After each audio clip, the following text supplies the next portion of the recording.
One विभाग आज ये निवेदन दिया है और 5 दिन का वेंटिलेटर दिया है। जब 5 दिन के अंदर जब कार्रवाई नहीं होगी, आज क्या तारीख है 6, आने वाले 11 तारीख तक उनको फाइनल बोले वाला है। 12 तारीख के दिन रास्ता रोको आंदोलन रहेगा। और जो 6 जन जो मरे हुए हैं ये धूप के गर्मी की वजह से, इसका जिम्मेदार कौन? वन विभाग। अब इनको जो मरे वाले 6 जन है, इनको क्या यहाँ पे ठंडी छो में अच्छा सुकून से बैठे हैं, इनके क्या जेबा सब गर्म है, इनको इन्हें हफ्ता देता उन्हें हफ्ता देता, इनके मत जेबा गर्म है। अभी जब हम आ रहे हैं कौन सा भी अधिकारी बात करने को तैयार नहीं और कुछ ओसी देने को तैयार नहीं। सही है।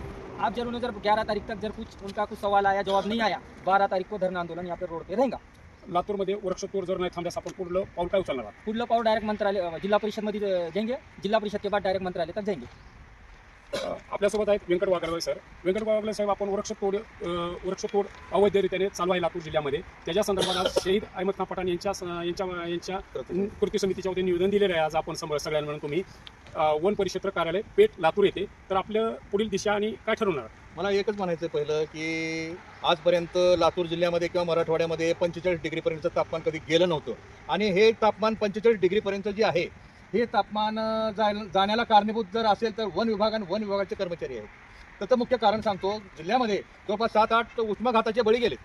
मला सांगा, याचा वाली कोण? हे बळी गेले मनुष्यवधाचे गुन्हे या लोकांवर का दाखल करू नये?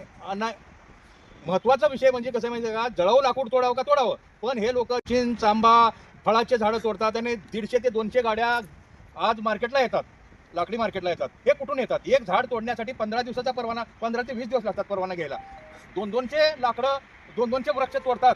तर यांना हे परवाने कुठे मिळतात? हे परवाने कुठल्या ह्याच्यातून मिळतात का, कुण्या ह्याच्यातून मिळतात? हे इथले जे वन विभागाचे सर्व जे आहेत बिराजदार, त्यांना मला विचारायचं आहे की हे उष्माघाताचे बळी